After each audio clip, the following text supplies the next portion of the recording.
नवरात्रि का संबंध भगवान राम से। नवरात्रि का पर्व देवी दुर्गा की उपासना का प्रमुख अवसर माना जाता है। नवरात्रि का सीधा संबंध भगवान राम से भी जुड़ा हुआ है। एक पौराणिक कथा के अनुसार भगवान राम ने रावण से युद्ध के समय देवी दुर्गा की उपासना की थी, क्योंकि रावण अत्यंत बलशाली और महान तपस्वी था।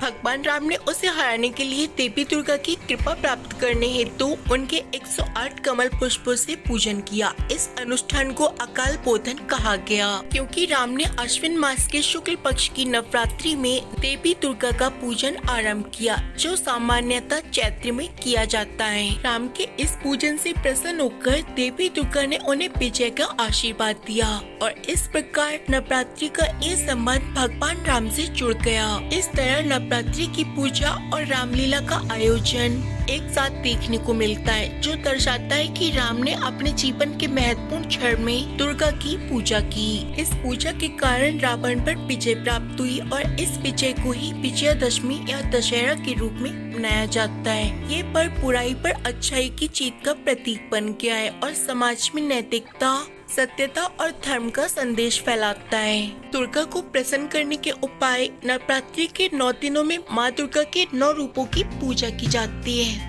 मान्यता है कि इन 9 दिनों में साधक को पवित्र मन और तन से माँ दुर्गा की भक्ति करनी चाहिए। दुर्गा को प्रसन्न करने के कई उपाय हैं, जिनका पालन करने से उनकी कृपा प्राप्त होती है। फर्स्ट नंबर, व्रत और उपवास। नवरात्रि के दौरान व्रत रखने से माँ दुर्गा की कृपा प्राप्त होती है। उपवास करने से मन शुद्ध होता है और भक्ति में स्थिरता आती है। सेकंड नंबर, दुर्गा सप्तशती का पाठ। दुर्गा सप्तशती का पाठ नवरात्रि में बहुत महत्वपूर्ण माना जाता है। ये पाठ देवी दुर्गा की महिमा का वर्णन करता है और उनके विभिन्न रूपों की शक्ति और साहस को दर्शाता है। इसे प्रतिदिन पढ़ने से माँ दुर्गा प्रसन्न होती हैं। थर्ड नंबर, कलश स्थापना। नवरात्रि के पहले दिन कलश स्थापना करना शुभ माना जाता है। इसे विधि विधान से स्थापित कर माँ दुर्गा की आराधना करनी चाहिए। फोर्थ नंबर, लाल वस्त्र और फूल अर्पण। माँ दुर्गा को लाल रंग अत्यंत प्रिय है। पूजा में लाल वस्त्र पहनकर लाल फूल और कुमकुम अर्पित करके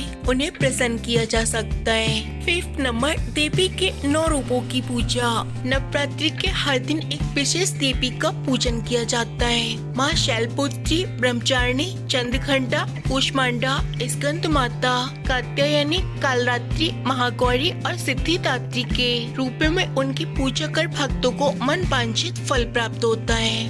6 नंबर, सच्ची श्रद्धा और भक्ति।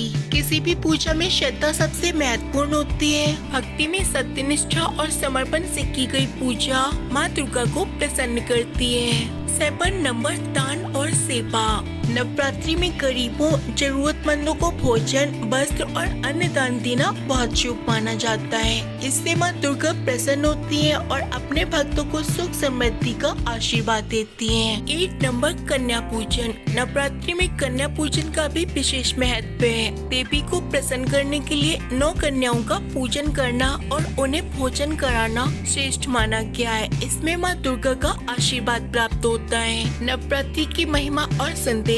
नवरात्रि का पर्व हमें ये संदेश देता है कि हमें अपने अंदर की नकारात्मकताओं और दुर्बलताओं का त्याग करना चाहिए। इस पर्व के माध्यम से देवी दुर्गा हमें सिखाती है कि जीवन में किसी भी चुनौती का सामना आत्मविश्वास और शक्ति से करना चाहिए। नवरात्रि में माँ दुर्गा के 9 रूपों का पूजन कर हम अपने जीवन में सफलता, समृद्धि और सुख शांति की प्राप्ति कर सकते हैं। हेलो सर, कैसे हैं आप सब? अगर आपको हमारा वीडियो अच्छा लगा हो तो प्लीज आप हमारे चैनल को लाइक, शेयर, सब्सक्राइब जरूर करें, जिससे कि आपको हमारे अच्छे वीडियो जल्द से जल्द आप तक जल्दी पहुंच जाएं। थैंक्स।